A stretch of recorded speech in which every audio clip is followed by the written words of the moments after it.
documents to your discretion to impart to the world in any form or manner you see fit. My only request is that you do so in a way that will not threaten your own life or well-being, if possible. If you were to incorporate these notes of my experiences into a work of fiction, such as a novel, the factual nature of the material could be easily dismissed or discredited by any agency for whom, quote, national security, unquote, is used as a personal shield against scrutiny and justice. In so doing, you can disavow any knowledge of their true origin and claim that it is a fictitious work of your own imagination. Mm-hmm. Whoever said that, quote, truth is stranger than fiction is right as rain. For most people, all of this will be unbelievable. Unfortunately, beliefs are not reliable criteria for reality. That statement to me was really extraordinary.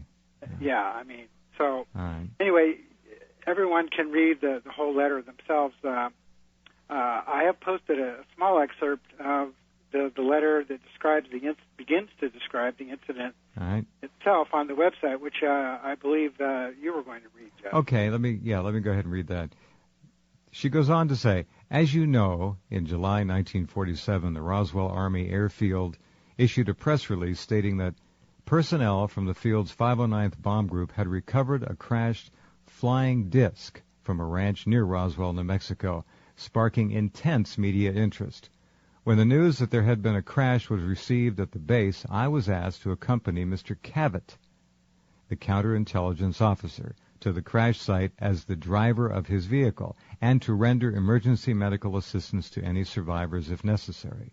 When we arrived, I learned that one of the 4 personnel on board the craft had survived the crash and was conscious and apparently uninjured. The conscious alien was similar in appearance, but not the same as the others. None of the other personnel present could communicate with the survivor, as the being did not communicate verbally or by any recognizable signs. However, while I examined the patient for injuries, I immediately detected and understood that the alien being was attempting to communicate with me by mental images, which projected directly from the mind of the being. I immediately reported this phenomenon to Mr. Cavett. As no other person present could perceive these thoughts, and the alien seemed able and willing to communicate with me, it was decided that I would accompany the surviving alien back to the base. This was partly due to the fact that I was a nurse and could attend to the physical needs of the alien. I was thereafter assigned permanently to serve as a companion of the alien at all times. My duty was to communicate with the alien and to make a complete report of all that I discovered to command authorities. Subsequently, I was supplied with specific lists of questions provided to me by military and non-military personnel, which I was to interpret for the alien and to report the responses to the questions provided. I think the time has come to pass along the knowledge that has been kept secret for more than 60 years. I think there is a greater good to be served than protecting the vested interest for whom this information is considered a matter of national security. Mankind needs to know the answers to questions which are contained in these documents. Who are we? Where did we come from? What is our purpose on earth? If there are intelligent beings in the universe, why have they not contacted us? It is vital that people understand the devastating consequences to our physical and spiritual survival if we fail to take effective action to undo the long-standing and pervasive effects of alien intervention on Earth. Signed, Matilda O'Donnell McElroy, Senior Master Sergeant, Women's Army Air Force Medical Corps, retired, 509th Bomb Group, Roswell, New Mexico. It's an amazing letter. It is. Actually, the entire letter, which you'll see in the book, is even more extraordinary.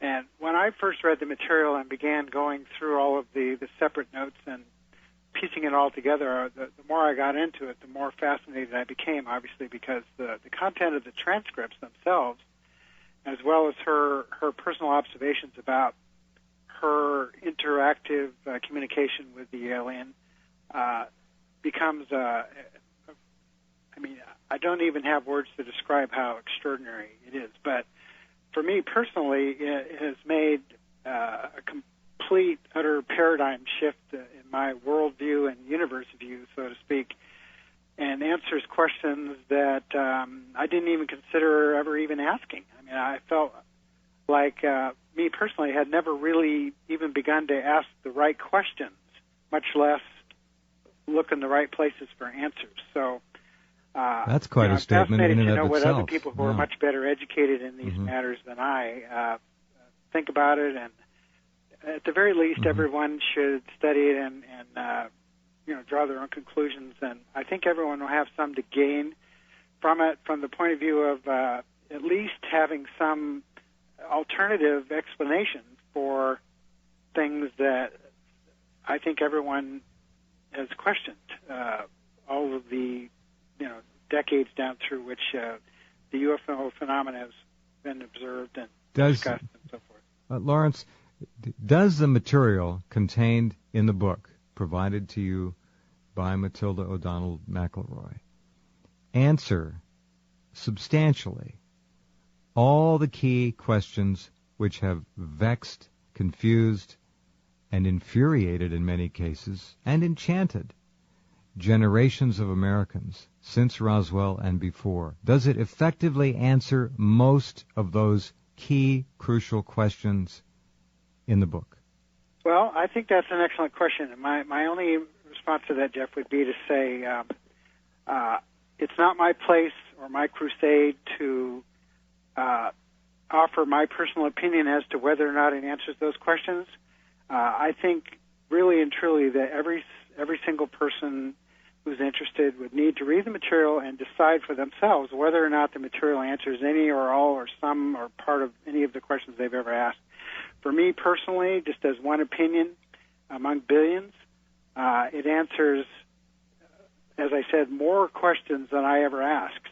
I mean, I didn't even know, I never even conceived that there were such phenomena or things of the things discussed in the book were even conceivable.